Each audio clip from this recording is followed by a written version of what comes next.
Guys, welcome back to Normski TV. Welcome back to What's Going On podcast. Listen, last week, fortunately, I know yourself, Kofi and Dave, you couldn't make it because you were otherwise busy with stuff, and I get it. But I really appreciate coming on again to discuss all things Arsenal, Liverpool, Chelsea, and the rest of the Premier League.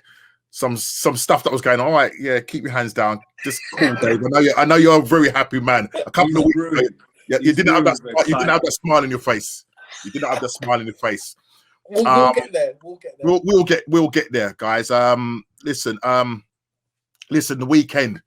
Wow, and the week before that, we had a chat about how we feel our club was going. We was basically all of us. I mean, well, I say all of us. I mean, Arsenal was in a good run of form. Chelsea, Liverpool weren't. You just changed managers. Dave, what you're saying? I mean, let me just before we go into it, let me just look at the league table as it stands. Right? Okay. Man City, they're going crazy right now. Listen, I think they've won something like 13, 14 games straight. Yeah, they're on 50 points with a game in hand. Man United, behind them on 45 points. I'm not going to look at Leicester. Obviously, Liverpool on full. What you want? What's your points tally? From 40 points. And West Ham sneaking up behind you. Well, no. Chelsea up. Chelsea. Yeah, Same points as West Ham. 1 point behind. Yeah. They are chasing you. They are chasing you up, mate. In terms of form, Liverpool last 5 games, 6 points out of 15. Okay, Chelsea, they've obviously picked up their last 5 games. You're looking at 10 points out of 15, and then obviously Arsenal. 7 points out of 15. So we're doing better than Liverpool. But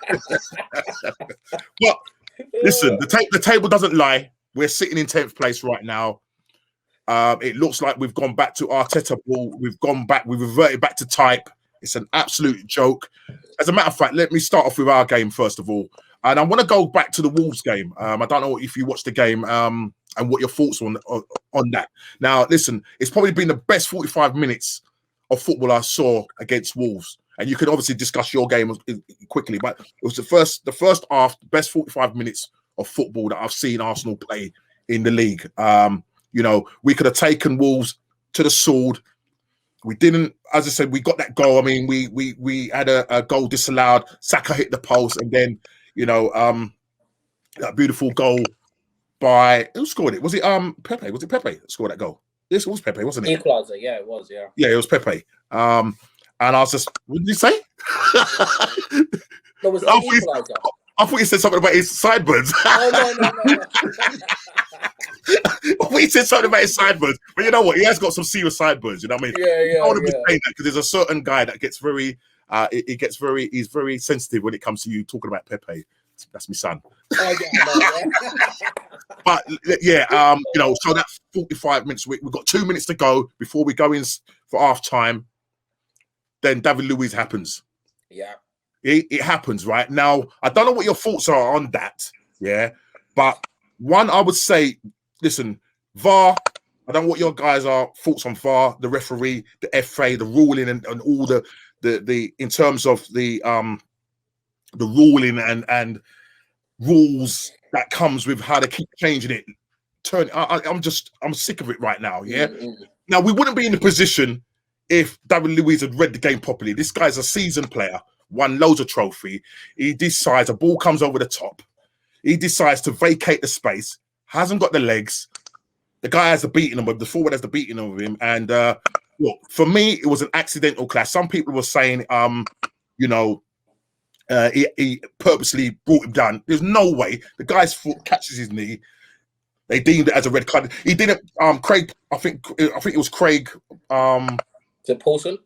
Yeah, Paulson. Sorry. Who he didn't even go over.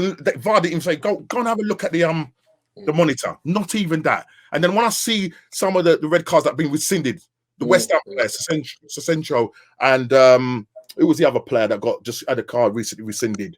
I can't remember who the other player was, but both of them both got their cards rescinded. I think it was a game where Mike Dean had no, it wasn't. Yeah. It was another. There was two players that got their cards rescinded. Yeah, Yeah. and I'm just thinking, is this a vendetta against Arsenal? Yeah, I don't know what your thoughts on that. I thought that David Luiz, I don't know what he was doing. Yeah, but he didn't purposely bring the guy down. I thought that the referee could have gone and had a look at the monitor. We went and appealed it, and it got turned down. What you saying, guys? What you saying about that? David, who wants to start? Well, I mean, I looked at it from various angles, and it just annoys me when players, they don't intentionally want to get into a situation where they're fouling a player, but it's just that the speed in which they're running towards just to cover the ground means that they're going to have some sort of contact in which they're not able to avoid. So whether that should be deemed as a penalty, it's questionable. Because the FA need to really look at it and say, in the height of the situation, is that player really intentionally looking to foul the opposing player, or the player looking to gain advantage? And I don't think so. I mean, we know, but we need to check out the ruling. Check out the ruling. The ruling is this, yeah. And that guy, I can't remember who's the guy that's in BT Sports. He's the ex-referee. And they always think, he does my nutting, yeah. Now he was saying it would have been better if David Luiz had chopped him down, literally take him out, get a yellow card and a penalty. Listen, I'm not disputing the penalty, but I'm upset about the red card, the fact that he's got a red card, and that's what I'm talking about. The ruling, the way the FA have written this ruling, this double jeopardy thing. So you might as well chop the guy down. So they were saying David Luiz would have been better, but he didn't. As Kofi, he said, you looked at it. I don't know what your thoughts are, David, but he didn't purposely. The guy's boot caught his knee. Yeah, it's just clumsy of David Luiz. It's clumsy, but it's common sense. Yeah. Common sense. We go down to 10 men. We go in 1-1, and then the second half, fantastic goal by Moutinho. I think it's Moutinho scored that 30-yard screen. Yeah. Wow. What a goal. Leno could not stop that. Talking of Leno, what was he doing? Somebody tell me what he's doing. The ball again, and this is what I'm talking about. We vacate the space. Gabriel vacates the space. Cedric Suarez is nowhere to be seen, and then basically he comes out. He was all hands and legs and whatnot, and I think he tried to bring his leg up, and naturally, goes to keeper's instinct is just get his hand, and he's literally he gets sent without the 9 men. Okay, we end up losing the game 2-1. Yeah, do you know what I mean? And then our next game is Aston Villa. We lose that 1-0. We just didn't turn up in that game. And Cedric Suarez again, what are you doing playing a pass like that? I mean, it's a basic 5-yard pass. Yeah. Holding could have done better by closing down Ollie Watkins, because it was almost like a scuff shot. Yeah. Ricocheted, and it beat Matt Ryan. He could have done better for the goal. I don't know what you guys thought if you did see the highlights of that, but we lose against 2 Midland sides. Yeah. Not good. Not good. Arteta's breaking records left, right, and centre right now. That's all I got to say. I'm a bit shocked as to the sudden dip. I thought maybe you might get a draw. Like, I didn't feel that you would lose to both Villa and Wolves. I thought maybe 4 points out of the 6 would have been quite decent. Yeah. So I'm quite shocked at how you guys have just dipped. I thought you might go back in a decline, but it's as if like you've just gone from one extreme to another, and that's what's weird. There's been no build up. Yeah. It was strange because you went from losing ways, and then obviously we came to the Emirates. Did the charity job for you guys, And then all of a sudden, you go on this winning spree for like 5 games. Yeah. And then you just go back to losing. It's weird, like how you just go from one extreme to another. So I don't get it. I don't understand. The truth is, guys, I always feared that was going to come. There was always that thing in the back of your mind. You know, you look at Man City, and I was going to say Liverpool to the degree, but that's a whole different ball game. Oh, yeah. You know, Klopp, can you hear us? You seem like you can't hear us. Yeah, I had a call coming in. All right, I can hear you guys. Okay, cool. It's probably Klopp saying that he's got to leave. Klopp's looking for an assistant. Terrible guys. We'll come to that. But quickly before we get to Chelsea, I forgot. I just lost my train of thought. What was I talking about? You go from one extreme to another. Yeah, one extreme to another. I knew, Man City. Man City are just juggernaut right now, and they can just go out there. Fans are confident enough, whatever fans they have got, are confident enough. Plastic ones, plastic ones, are confident enough to know that they can just turn up and do their business. Now, Arsenal, you just know when something's going to go wrong, and you're just waiting for it to happen. Wolves happened, Aston Villa happened, and let me just say, our next game, obviously we got this break because we're not in the FA Cup. We play Leeds at the weekend, followed by Leeds, Man City at home, Leicester away, Burnley away. I don't see where our next win is coming from. No. I'm done out of here. I'm done. Listen, I said it already. Listen, guys, I said it already. We're finishing 10th. We are mid-table side. Yeah? Mid-table. Do you know what? I generally can't see you winning any of those games. I think you'll probably get a draw out of Burnley, but I can't see you beating Leicester or City. I just can't see it. Can't see. Not with the way you're playing at the moment. And what I don't understand, like Lacazette's form has dropped. This is what I don't get about him. Like he will have 3 fantastic games, then drop in form. Aubameyang's gone missing. You might as well do a Where's Wally for Aubameyang for this season. Missing, literally. He came on. Come in. Yeah. What is the point of giving the guy a captaincy like that? Yeah. He's not captain material. No, you give that. I mean, look, when you don't give it to Aubameyang, you don't give it to Bellerin, yeah, because they're not leaders. Give it to Partey. Yeah. I'm even to a point. I know Granit Xhaka has had his woes with Arsenal. Give it to him, or in his playing. Give it to him. Yeah. Mate, or even holding. I mean, to be fair, we have come across this point on a few occasions. There are no leaders in that team. And, I'm beg to differ. You've got players like Tierney, I think is a leader. Partey's a leader. Louise should be. Yeah, Granit Xhaka to an extent is a leader as well. Yeah, but that's it. That's it, really. Nobody else. You've got a lot of youngsters in there. You know what I mean? Saka might not be leader material in terms of vocal, but what he's doing on the pitch, he's carrying the team. Smith Rowe to a degree, carrying the team. But Smith Rowe. But I'm saying these players like Lacazette, Aubameyang, these are senior players, and we're relying on our youngsters to get us out of this. Yeah, and the problem is, as soon as they have a bad game, everybody's on their back, and that's what happens. Sometimes if they're not clicking, it's going to happen. But we haven't got the players to take the ball by the horns and say, "Come on, let's go again."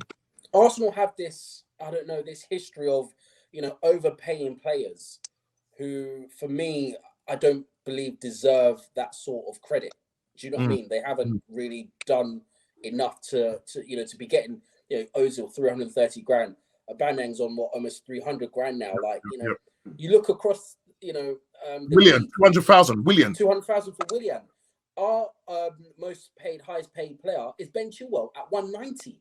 Do you know what I mean? So you see the difference. Wow. You guys on this unlimited payroll for your players, and when someone's on such amount of money, how are they going to really give their all? Because at the end of the day, you lose, you go back to your Lambo. I've seen him in his gold Lambo and his. Do you know what I mean? Like, but also you have to kind of question the the hierarchy, Kroenke and Kroenke, and their buying structure, because if you're willing to pay players in excess of those ridiculous amounts and you're not reinvesting in the team, then there's big questions that have to be asked. Are the hierarchy really in support? It's not about even in support. Listen, look, we've spent quite a bit of money. Yeah, not as much as Chelsea, but we're right up there. But we're spending in the wrong places. We're investing in the wrong places. We're buying the wrong players. We're getting Chelsea rejects. We're paying them God knows how much money. It's ridiculous what we're doing when our business off the pitch is absolutely rubbish. Yeah, and then that translates on the pitch. Yeah, with inconsistency. David Luiz, inconsistent. William, he might as well, as I keep saying, he might as well be a chocolate fire guard, because that's all he's good for. Yeah, but that's what I mean, mate. The Arsenal team for me, it's just a bunch of misfits right now. When you look at your pitch, you know, you've got Leno, quite experienced, number 2 in the German. He's got that international experience, right? And then you've got Emil Smith-Rowe, who's a young, fresh, energetic. Do you know what I mean? And then you've got David Luiz, who's past his sell-by date. Then you've got Willian, again, you know what I mean? As you said, should be selling chocolate bars. And then you've got Xhaka. You know, it's just a bunch of... And then you've got Partey, who's a world-class box-to-box player. Yeah. How can you have so many misfits in one team? I don't understand. And you expect them to gel. It's not going to happen. It's down, as I said, it's down to bad management, bad organisation, not enough football heads up there to be getting these players. And they must be thinking, this is easy money. All I've got to do, come to Arsenal, 200,000. The man has got a 3-year deal, William, with an option to extend. Wow. Look at that. That is ridiculous. And we were saying we're not giving you more than 1 year. Right. And we got listen to that. Listen to what David's saying. We're not giving you more than 1. And he goes, well, hold on a minute. Yeah. That club down there looks nice. A bit of mugs down there. Yeah, it's true. And they've given £200,000 a week, and the guy, and there must be a clause, guys. There must be a clause. I was upset on Saturday when he decides to bring Willian on instead of Martinelli. We're trying to win a game. The guy might as well just wore the carrot and blue for because. Did you see that pass? Oh my gosh! Yeah. He passed the ball to Ollie Watkins. People. He's not interested. He's not interested. He's not. But there's got to be a clause. There's got to be a clause in his contract that means that he plays. He's probably played something like maybe 19. Do you know what? I think there is. I genuinely think there is, because he wouldn't have signed without the prospect of playing. There's not because Frank Lampard said to him, like, you know, you're not really going to be in my plans for next year. And then the Chelsea hierarchy said, we're not giving you more than a 1-year extension. And his wage was capped as well. And that's why he got upset. And that's why he went to Arsenal. So I'm pretty much sure that there is something in his contract, because players have it now these days, where they have to play a certain amount of minutes for the season. Not games, it's minutes. It's got to be. Yeah, so they're obviously looking at how many minutes he's played. Right, we need to give him X amount of minutes. Do you know what I mean? Because it makes no sense why he would have brought him on ahead of Martinelli when you're chasing the game as well. And he's on that amount of money, you know.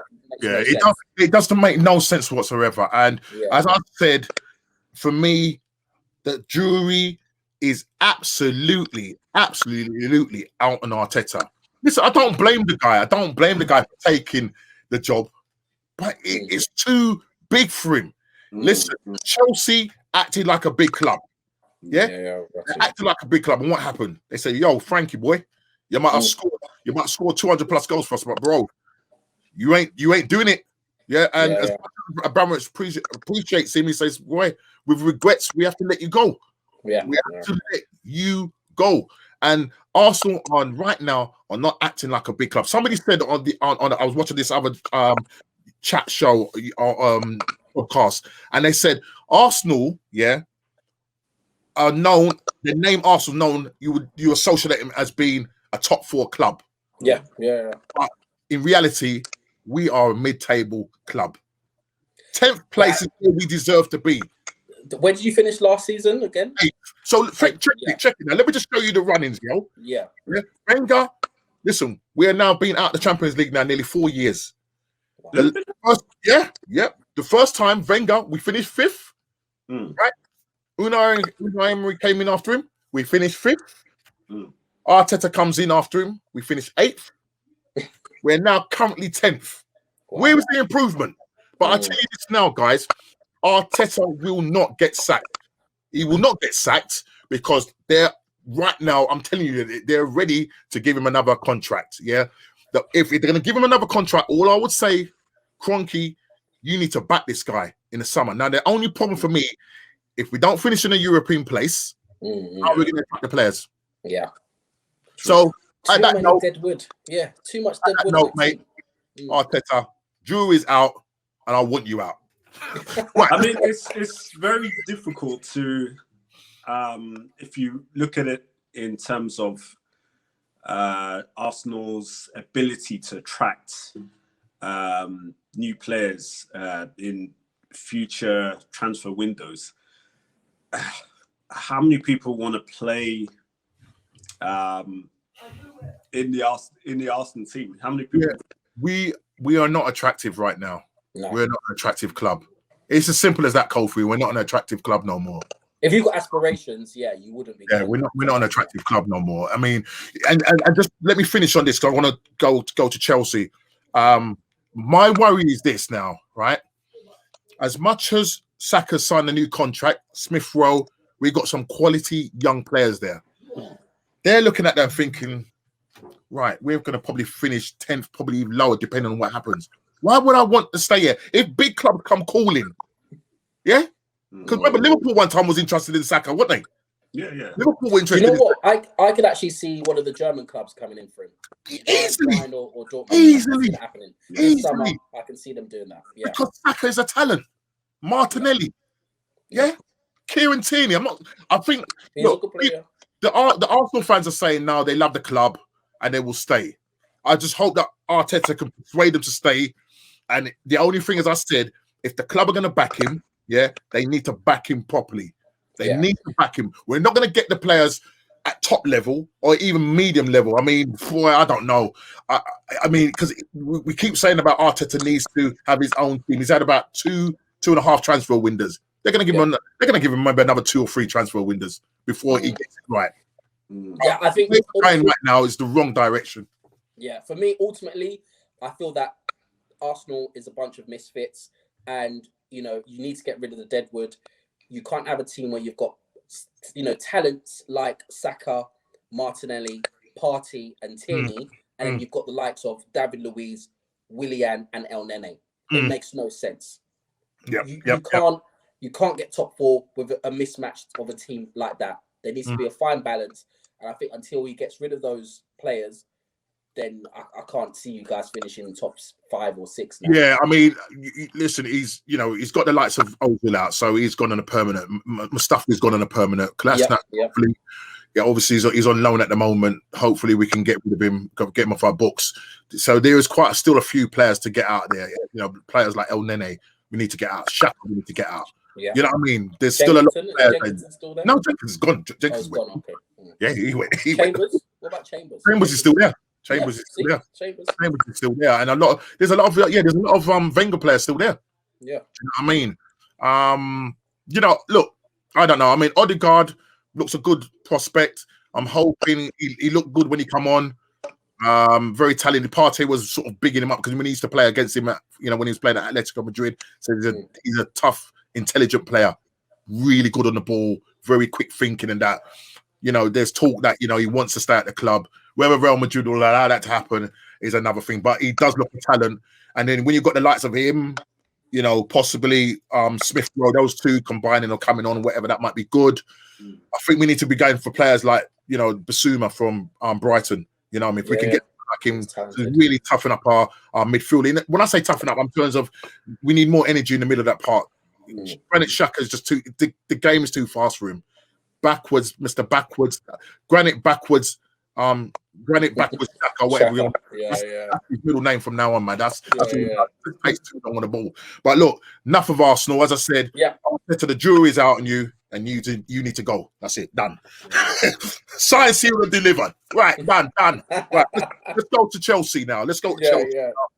Since you've sacked your manager, and that was basically after you won that game, the FA Cup game, which was the fourth round, you beat Luton at home 3-1. Okay. Yeah. Then, consequently, after that, news rumors started to come out. You got a bit excited, started sending me texts and just getting all excitable, boy. The rumors started to fly that sacking was imminent, and it's all gonna happen. Do you know what? We've got the best German manager in the world. Sorry, say that again, David. I said loud and clear. We've got the best German manager in the world. Really? Absolutely. Okay, guys. Wow, listen, calm down. Big statement for somebody. He hasn't won any European. He is. Calm down. Yeah, no, it's fine. It's fine. Yeah. He did quite well with PSG. He didn't win the Europe. Very well with PSG. Yeah, but he didn't win the European Cup. Yes. Do you know what? With that final, I just felt that, Bayern Munich. Don't start making excuses. Don't even go there. Don't go there. You're flipping. Seriously. A very good game. Thomas Tuchel, the best German manager right now. It was very tight. It was unfortunate. He is the best German manager in the world. Can I say something to you, Dave? And he's so gassed. Okay, one tactic Klopp, yeah? Single-minded Klopp. He's been World Club champion. He's been, playing against the farmers from Brazil and China and that lot. Listen, you're gonna face a South American club in the. Please come listen, on. Dave. Dave. Listen, you're being biased now because when that game. Yeah, no, let me just finish that game. All right. Listen, you probably wanted Barcelona to win that game. You didn't want PSG to win that game. No, it was Bayern Munich. Bayern Munich, sorry. Yeah, you wanted Bayern Munich. I like Neymar and Mbappe. All right, fair enough. I'll tell you about this guy. I'll tell you what. 1 minute, yeah. Can I explain? Let me just go into it. I know we won't touch on it for too long. Sorry, because I actually want to quickly touch on Liverpool as well because that'll be a good conversation. Quickly with Mr. Tickle, what you need to understand is that his attention to detail is up there. The guy knows every player. He knows every formation. He knows each player's strengths, each player's weaknesses, and he adjusts to the team. Yeah, he realized the formation we was playing wasn't cutting it. He realized we need to change our style of play. He's changed the formation 3 times based on our opponents, and he's changed the team. Albeit it hasn't been like 7 changes here and 7 no, but there've been 2 or 3 changes, minor changes that has actually adapted. He dropped Callum Hudson-Odoi in the last game after he's had 2 fantastic games for him for his first games and played Reece James in order to cover for Son. And it shored up the defense. Like, this guy thinks tactically. And that's why I'm saying I don't feel Klopp is able to do that. Klopp is very arrogant and he's stubborn. And Coach, if you say otherwise, then I know you're not telling the truth because he needs Right, guys, wait there. Wait. Before you defend your this guy talking has just fired me up. Wow. All right. Fired you up. Why didn't Klopp fire up Liverpool yesterday instead of getting slapped 4-1 at home? It wasn't the fact that he didn't fire us up. It was just Alisson made 2 mistakes. Because if you really look at that game, we were in the game. They dictated the game. Okay, if Alisson didn't make the mistakes, what would the score have been? If Alisson didn't make the what would the score have been? The score probably would have been a 1-goal difference or a draw. Oh no, wait, hold on.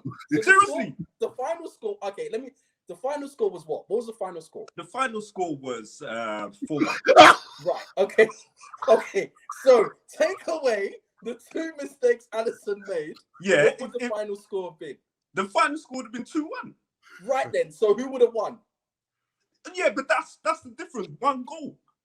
That's 1 goal difference. 1 goal difference.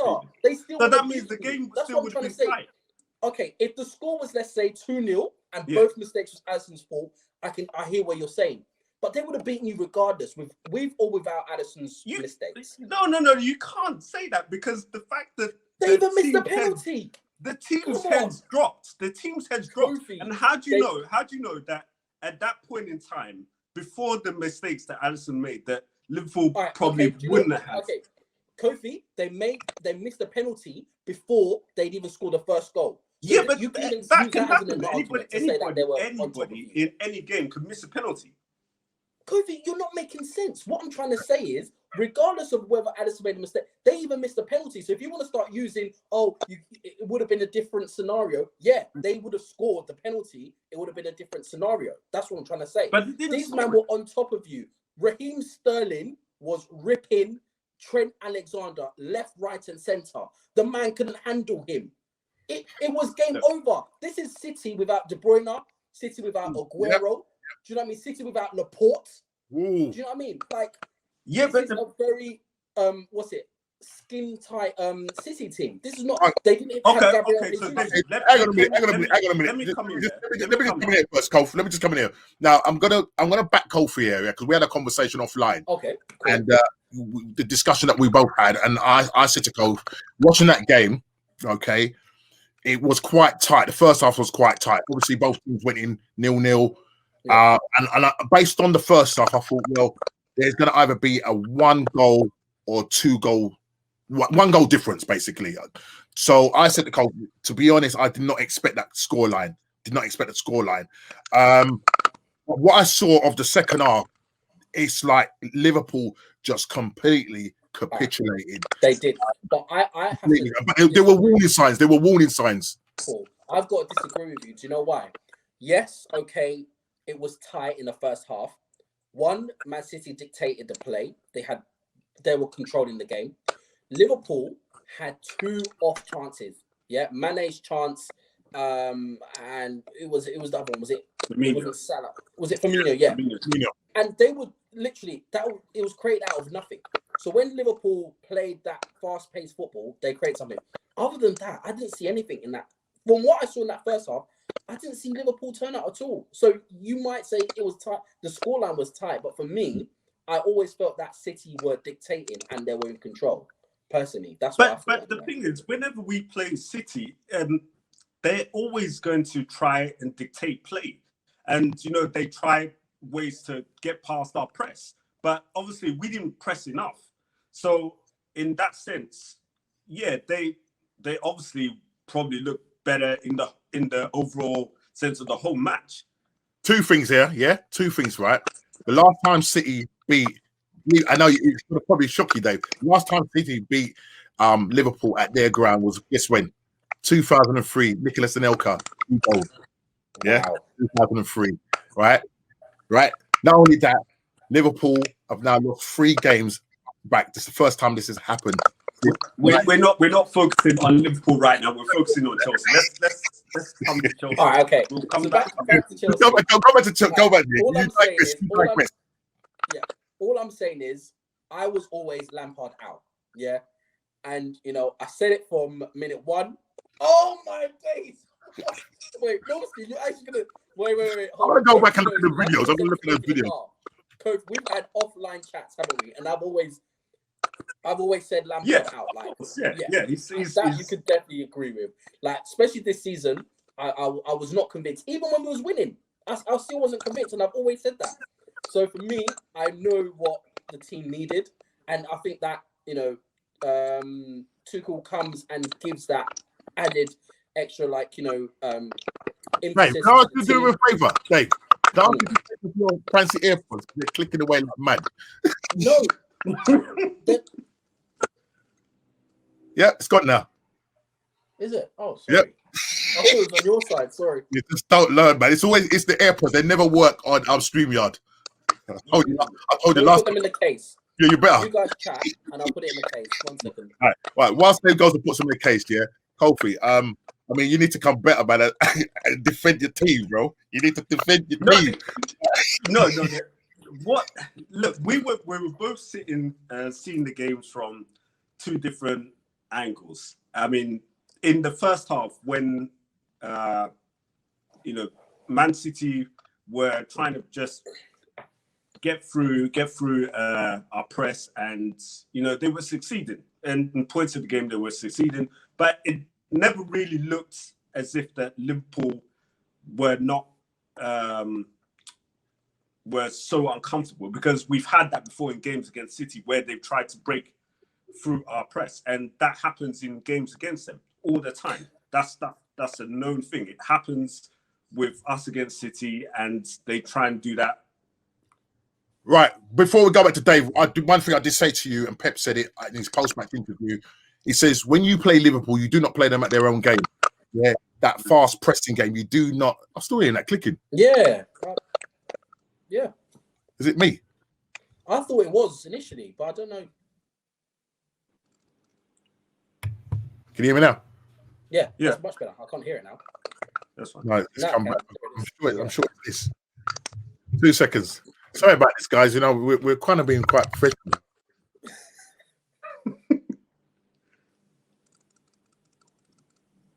I can't hear you, but the clicking's not happening. Oh. What is that noise? So if I talk, can you hear anything from my side? Hello? He's muted himself. Yeah, the clicking stopped though. Yeah, You're muted. Stopped.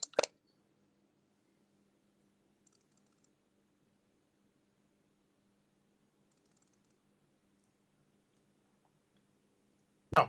So, all right, go on. You know? Yeah. Yeah. I don't know what's going on, man. I don't know what's going on. So, excuse me, guys. Sorry about this. So it's just have to click away. But yeah, go on. Sorry, continue. No, you were saying about Pep saying that. Yeah. So in Pep's post match, he basically come out and said that you know, you don't play Liverpool at their own game in terms of that quick passing. Yeah. So what Pep did, he said we play at our pace, which is still quite quick compared to Arsenal, but they're so confident and technical on the ball that they can play past your press. Yeah, Kof, would you agree on that? We saw that yesterday. But I said the big thing were the massive mistakes by Alisson. Don't know what was going on there, but we will come back. Let Dave just finish about his thing, and then we'll just finish off. So now with Tuchel, we've got a sense of identity. We're playing a specific style of football now. We're pressing better, and we're playing out of the back much better. Defensively, other than Rudiger, we're a bit more sure now. We need Thiago Silva back. But I think overall we've got our identity back, and I think you know we could probably get top 4 now. Whereas before under Frank, I didn't believe we will get top 4, but it's a potential now. What was your prediction last time? With the last podcast, you said you would finish 5th. Yeah. So you're now jumping the gun now. You're literally you can finish above Liverpool. Is that what you're saying? Yeah, we're 1 point behind them. Okay, absolutely. I think okay. End of the day, yeah. If Klopp decides to not be arrogant and actually change the way they play, potentially he could get something out of those players. But those players are fatigued. They're lacking ideas. They're just not the same team that they were last season or the season before. Can we focus on Chelsea? Okay, cool. But I genuinely believe we could get top 4 now. Britannia. We're playing a good style of football now, so it's all good. So you're happy with that, Dave? You're happy with the football? So you believe the conclusion of that is that you'll finish above Liverpool and confidently finish in the top 4? And I think so now we would. Yeah, absolutely. Then spend another 200 million in the summer. Right, Kof. Okay, so you can see the heat has come off my chest. First of all, I'd just like to say Thomas Tuchel is not the best German manager in the world. I'm sorry. For somebody who has not won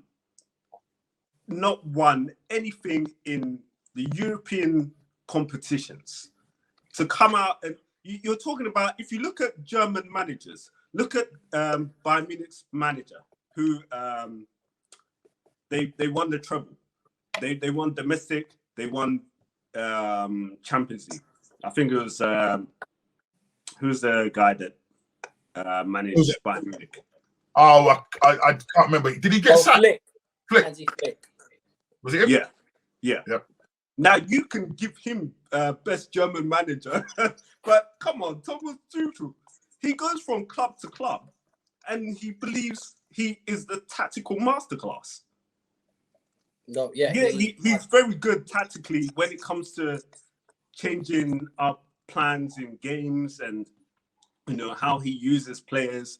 But come on, until he actually wins something, I can't agree with what David is saying about him being the best German manager right now. Oh yeah, absolutely. Look, Thomas Tuchel. Hey, I can't see your face, mate. You disappeared. Can you hear me? I can hear you, but I can't see your face. Oh, sorry. Yeah, sorry. Thomas Tuchel's been managing since 2007. Started off at Augsburg, went to Mainz, did a good job there, did a good job at Dortmund. Won the Polka, won their version of the FA Cup, and then won everything in France. Although, albeit it being the Farmers League, I understand that. But he had a job to do, and he did it. He delivered. So for me, when you look at his you're saying that Tuchel is better than Klopp? Tactically, yeah. Exactly. Wow. Okay, mark my word. Mark David, my word. Thomas, mark my word, Klopp, please. Thomas Tuchel, will win more. Thomas Tuchel. Look, Kofi, please. No, Kofi, don't, please. No, this is my turn to speak. This is my turn to speak. Gosh. Okay, can I say one thing? You have another opportunities. You're talking about a manager. Klopp took a second division time in Mainz. Yep. And he took them into Top the German, And he then went on to win 2 German titles with Borussia Dortmund. That says a lot. And also going to Champions League final with Dortmund. Which he did lose. Yeah, obviously. And then he comes to Liverpool and he's winning succession of trophies. All right, cool. Stop right there. That's what I want to say to you. Because how long has Klopp been at Liverpool for? Klopp has been at Liverpool since 2015. For 3 consecutive seasons, Klopp won nothing. His first season, you guys finished 8th. After that, you didn't even finish in the top 4 until 2 seasons ago. Yeah, but David, you have to take into consideration. You have to take into consideration where Liverpool were as a club at that point in time. Kofi, all right, let's not credit this whole club world trophy, whatever. Yeah, domestic trophies. How many domestic trophies has Klopp won at Liverpool? I can answer that. Oh, come on. 2. Let's He's won 2 trophies at Liverpool. Yeah. Now you're trying to say this guy is such a great. It took him 3.5 years to win his first trophy at Liverpool. But look at the team that he was dealing with. Look at the team that he was dealing with. Is Chelsea still in the FA Cup? Yeah, we are. Yeah. Okay. Mark my word. Thomas Tuchel will win a trophy before Klopp won his first trophy. It would have taken 3.5 years. Oh, really? Really? Okay. I guarantee. I know that for a fact. We'll come back to that. I know that for a fact. If he doesn't get sacked, Thomas Tuchel won 6. Yeah, of course. Well, I mean, Thomas Tuchel won 6 trophies at PSG. Yeah, but it's a Farmers League. Come on, Dave. Come on. It's a Farmers League. Come on. Anybody can win 6 trophies. Yeah? Tactically. Even Arteta can go there and win 6 trophies. Tactically, Klopp can win 6 trophies in the French League, man. Tactically, Thomas Tuchel is a better manager than Klopp because Thomas Tuchel understands when the team needs to change. He understands when the certain style of play needs to be improved, and he'll make those changes. I mark my word. Thomas Tuchel is going to win a trophy before Klopp ever won a trophy. Kofi, let me say this. Let me just say something, Kofi. Right? I mean, at the moment, your manager's not in the best of form right now, and it's quite. Let me just finish. It's quite concerning. So let me just give you some facts. So since the FA Cup 4th round, where David's side got through, and your side got beaten 3-2 by Man United, and then you go to Tottenham in the Premier League, beat them 3-1. Fantastic result.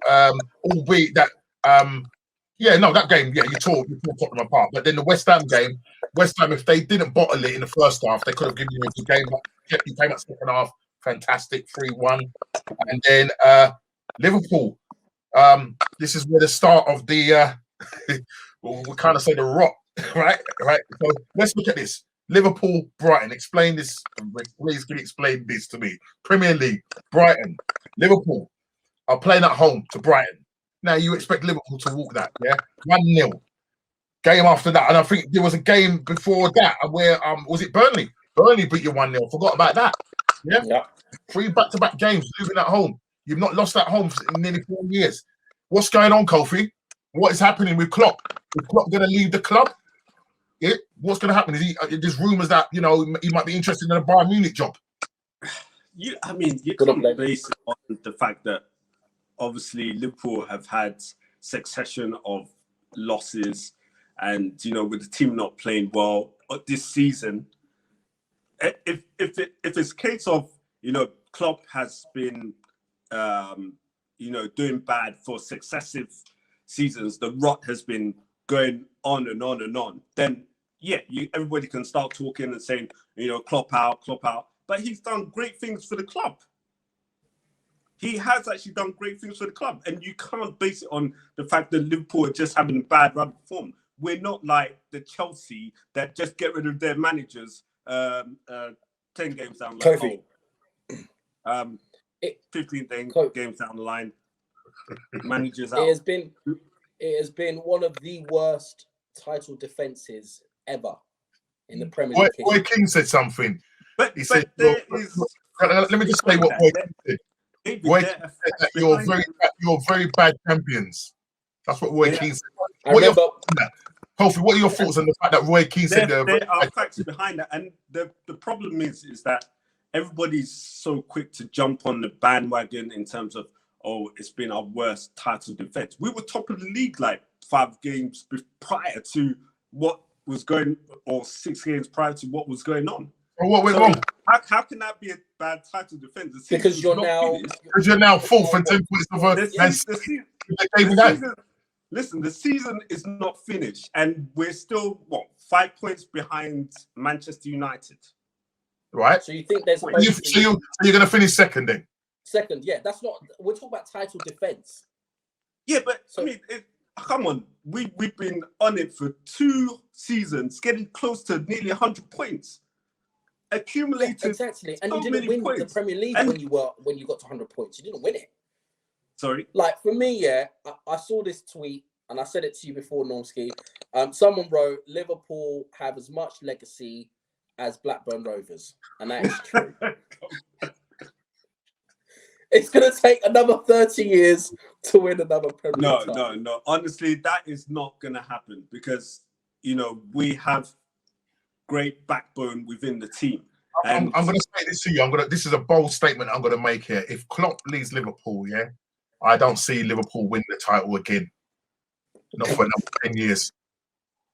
I mean, I know you're going to say. I know you're going to come at me. Because I know we're going to win the title for another 10 years. So you're going to join the club. You're going to join the club.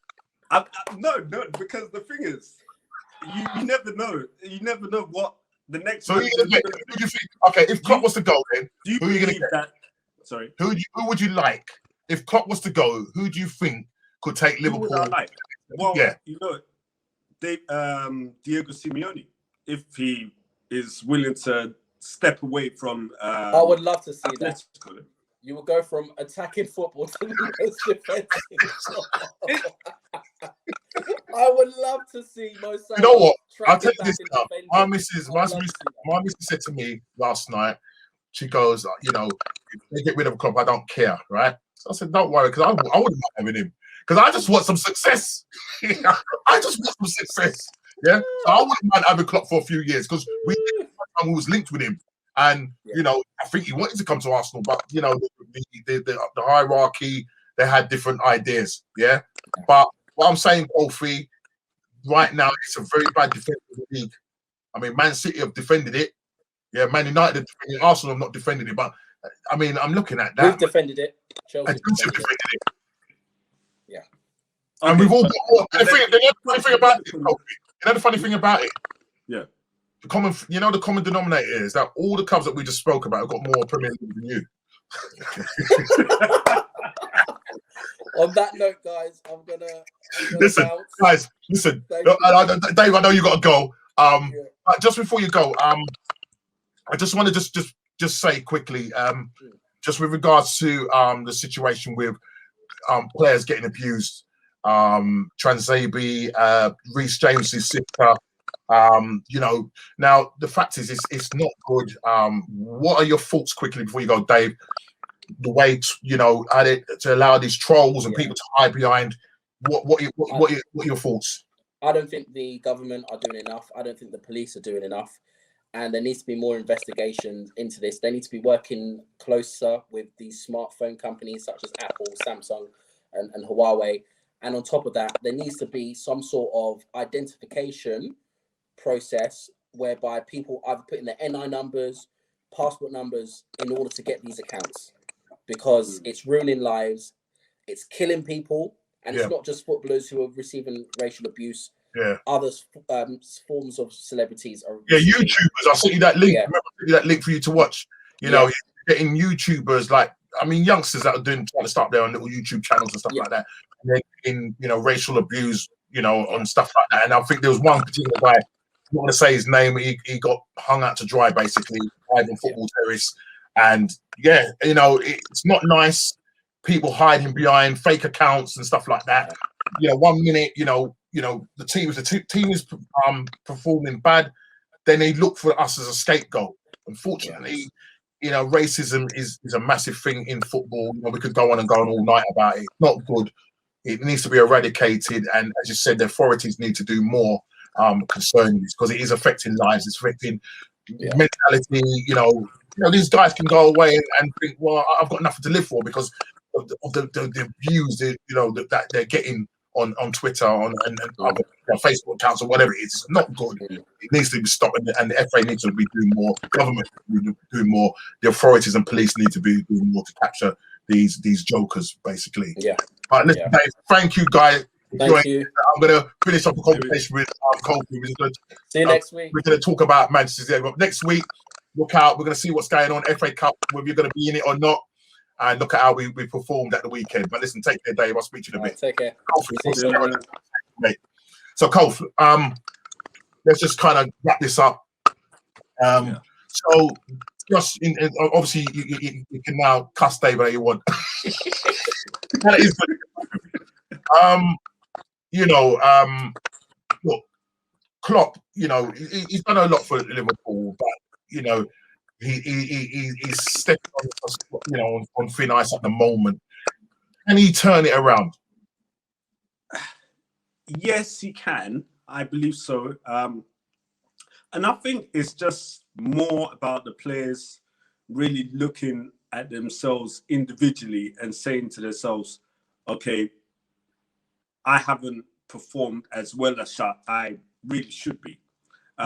Klopp can bring all the tactical things into the game and so on, but the players need to also wake up. I mean, they've each and every person within that team can look at themselves and say, I haven't performed well. And, you have to also say that, they've probably been at full pelt for 2 good seasons where, their energy levels are gonna dip. And, when you do go into that third season, and you're expected to not probably so much emulate what you've done in the last couple of seasons, but get close to, it's going to be very inconsistent. You're not going to always be trending in the sense of your performances are going to be always up there season after season. In current times, look at the injuries that, our players are having, like constantly. The back line has been decimated throughout the season. So you have now sort of kind of addressed that by going into the transfer window and getting in. But even those new players are going to need a little bit of time to settle into the team. So this situation is not going to change overnight. But obviously, we need to consider that we need to just hold the fort and try and get some more points just to steady the ship, because obviously with Chelsea on our backs, Leicester United look like they could push on as well, and we don't want to be too far behind them in terms of the chase for. I mean that's interesting. We talk about United. I mean, that was an interesting game at the weekend, wasn't it, with Everton? Yeah. And it shows that they're not quite ready to really push on and challenge City. I mean, if you look at it, Man United. I wouldn't say it's a false position because they've been consistent, but you know when there's always an accident waiting to happen, and it's a bit like Arsenal, but I think we're further down the pecking order, you know, when it comes to that, because you know they have scraped through games. A lot of the games that they have played, they've had to come from behind, you know, and sometimes it's not always been convincing. You only got to take the game this weekend, you know. Man United, you know, Everton, what they were doing in the first half, God knows. I mean, they turned into a prime Arsenal, passing the ball backwards, sideways, backwards. You got Ancelotti just pulling his ear out because he wasn't getting the ball to Richarlison. You know, you had Yamas Rodriguez playing in the middle and just not finding the forward players, and it was just literally going backwards. And you know, Man United go 2-0 up in that game. Beautiful goal by Fernandez, however you want to look at it. I mean, the way he kind of finessed that ball over the top, and I think what was really good about that was the ball was played to him. I can't remember who played the ball to him. He kind of let it run past him, and I think he was just waiting for Spider-Man to give him the ball back. You know, and listen, he waited. And one thing about Fernandez is that good players, they always have a lot of time. Of course. And for him, he looked like he was going to cross it. Then all of a sudden, bang, you know, he bangs it over the top, the keeper, no chance, 2-0. You're thinking, that's it, game done. I know a number of players, Dave was saying that he was watching the game after that, he just switched it off. Didn't expect, never expected to see a scoreline of 3-0. And I mean, you know, Everton come out second half, literally, whatever Ancelotti said to them, you got the beating of these two defenders. Isolate them, get in there, get behind them, yeah. And next thing you know, within about 5 minutes, they're 2-2, yeah. And Tomini, you know, gets a goal, ball off the back of his.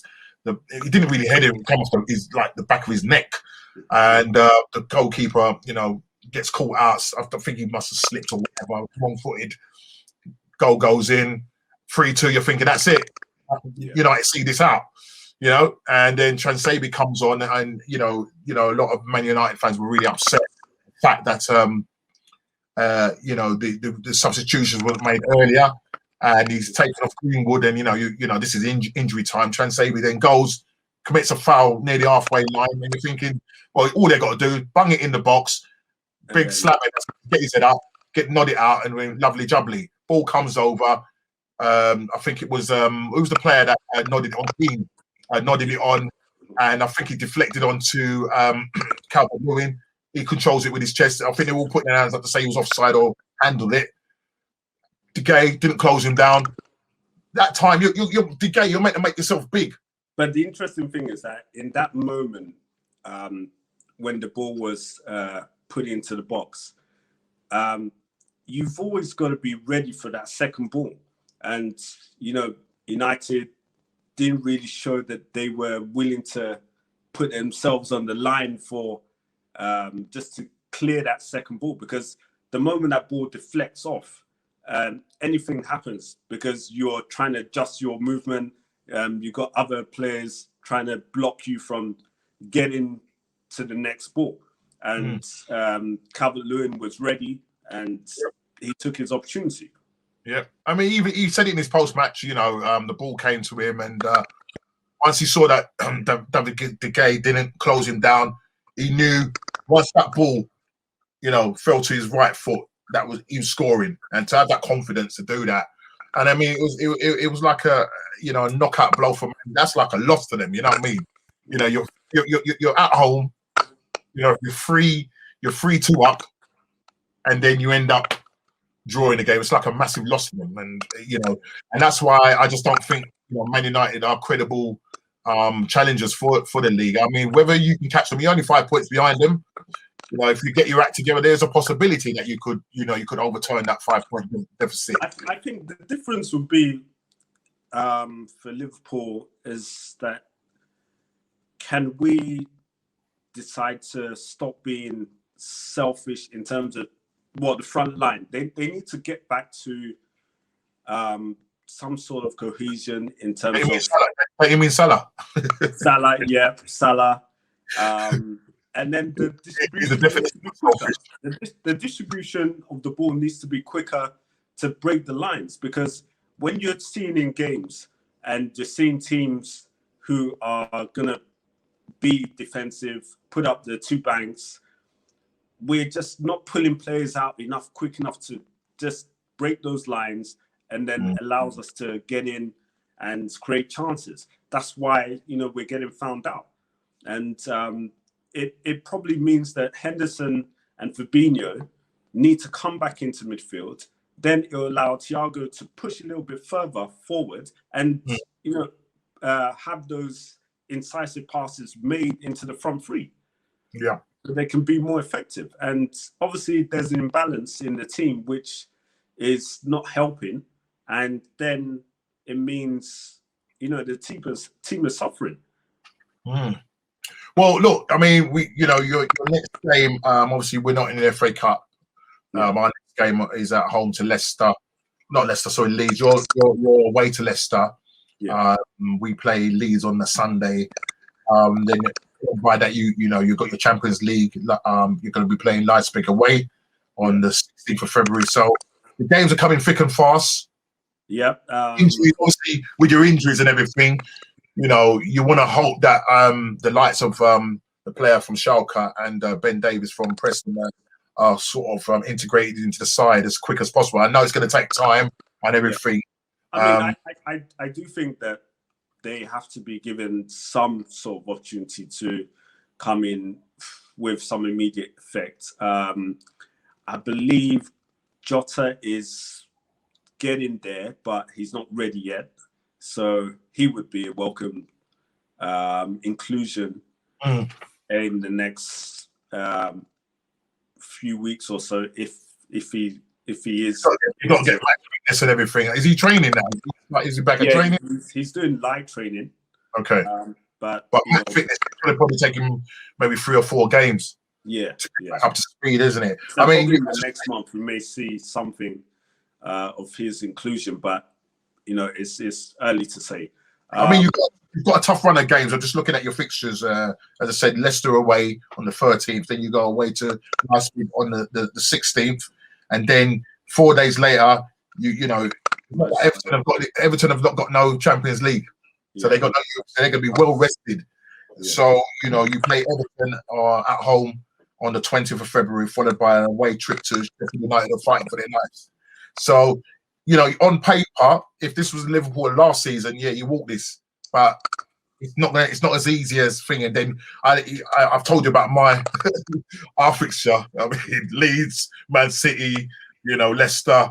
It's not good for us. I mean, as I said, we're definitely looking. We've got Benfica, sandwiched in between that as well.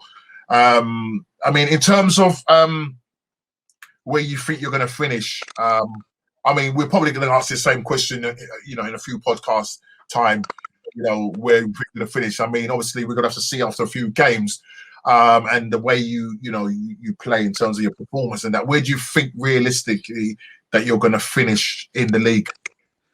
I'm still optimistic that we can have a turnaround. I mean, as I said, we're only 5 points behind United. United can have some slip-ups along the way as well.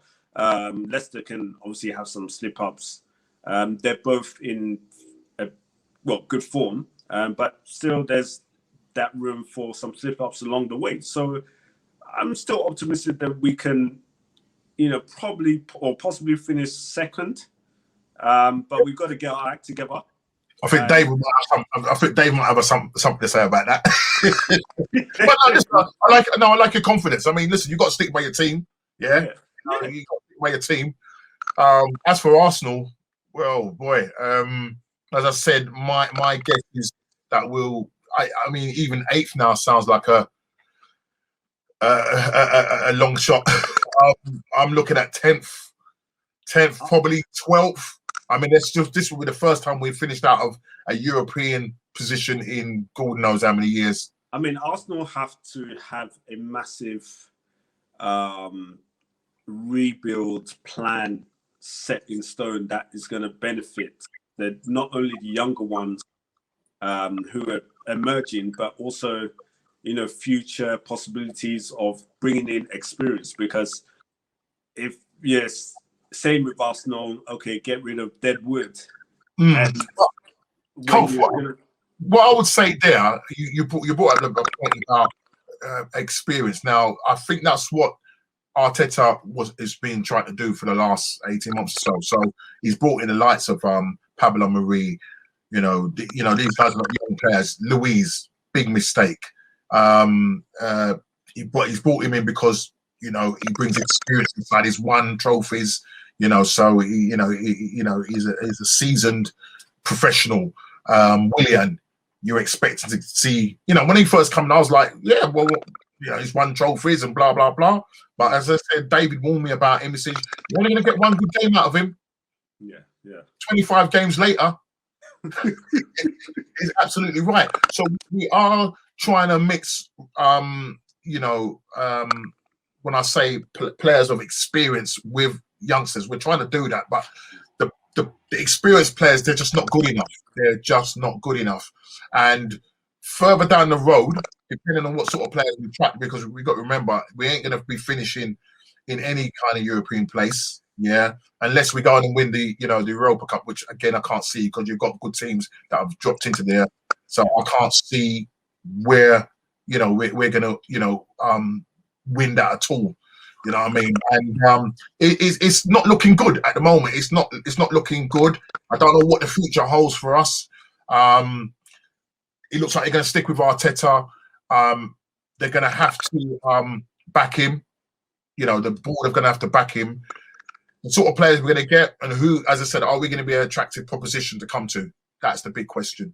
Yeah. You know what I mean? If you were a player and you look at Arsenal now and you look at the way we're playing, would you think, I wouldn't mind coming down there, unless you had ulterior motives thinking, well, they're going to give me 350 grand a week. You know what I mean? That's about it. I would not be thinking long and hard about going to Arsenal in this moment of time. They have a lot of work to do to get the team motivated to being consistent and playing well together. So yeah, it's going to take some time. It's been a consistent downward spiral from Wenger. When things were starting to go wrong, that's what's happened. We've only been going one direction, and that's down. No improvement whatsoever at the moment. And unless, as I said, unless the ball backs him with the money to get the players, you've got Kroenke looking about his stadium in America. He seems all his business plans are in America. I can't see where he's going to invest in the club. You know what I mean? The thing about all of these American investors, they're very reluctant to put their hands in their pocket for the English clubs. They're more American focused first and foremost. So unless the hierarchy changes, Arsenal are not going to move forwards anytime soon. And the same for Liverpool. I will put that in the bracket as well. That they're the face of the hierarchy and the club. It's going to determine whether the managers, the club are going to be ready to put their hands into their pockets and say, we need to back Klopp. We need to really show that we really want to sustain this success. I think the difference is, like, sort of just in closing, I think the difference is that Klopp will walk. If he doesn't get the backing, depending on where you finish, because now he's saying we need to finish in the top 4. But I just think Arteta, this is a dream job for Arteta. And as long as he's not in the relegation zone, then you know, he's happy. You know, he just go along and just hope. It's like hoping. You just, you know, Arsenal, the team that you just hope is just, you know, will they do it or not? You know what I mean? It's almost they frustrate you because they, you know, the players in there are good, yeah. But you get a better manager in there. You got a Klopp in there. You get a Wenger could. But there's no way under Wenger is this man, you know, finishing in 10th place. No way under Wenger. Any other manager, Rafa Benitez, we're getting top 4. Those players that we've got good quality players. It's just that I just think the job is too big for Arteta. And you know the ball that listen, Edu's backing him. Edu is inexperienced. Arteta is inexperienced. We haven't got enough experienced people, enough football heads. You know, in the you know in the business side of Arsenal, and in you know not enough football heads in there to really get this team going forward in the right direction. Right now we're going in the wrong direction, and that's downwards. You know what I mean? One time we was flirting with relegation. Yeah. Now you know we're glad that you know teams below us are dropping points. I mean it's a madness. It's an absolute madness. But listen, Cole, it's been a pleasure. Yeah, thank you. And I know you know, come next week when we do our podcast again, you know, hopefully you will have massive smiles on your face. Well, I hope so. Yeah, I mean, I think Leeds are winning 1-0 at the moment, so they could actually be above us. We could have dropped down to 11th. Yeah, this is a madness. That's what I'm trying to say. Yeah, I can't think they're winning 1. Things turn around for you guys, and you know, we'll see what goes on next week. See how we can change our moods a bit. Yeah. Well, while David's not here, I hope they get slapped. Yeah, in the FA Cup. Yeah. we need to shut him up. He really has his wings just flapping. And, yeah. But listen, bro, it's good having you guys. Thank you for watching. Please hit the subscribe button, like, share it around, and we'll see you on the next one. Guys, take it easy. Yeah. See you later. Take care, man.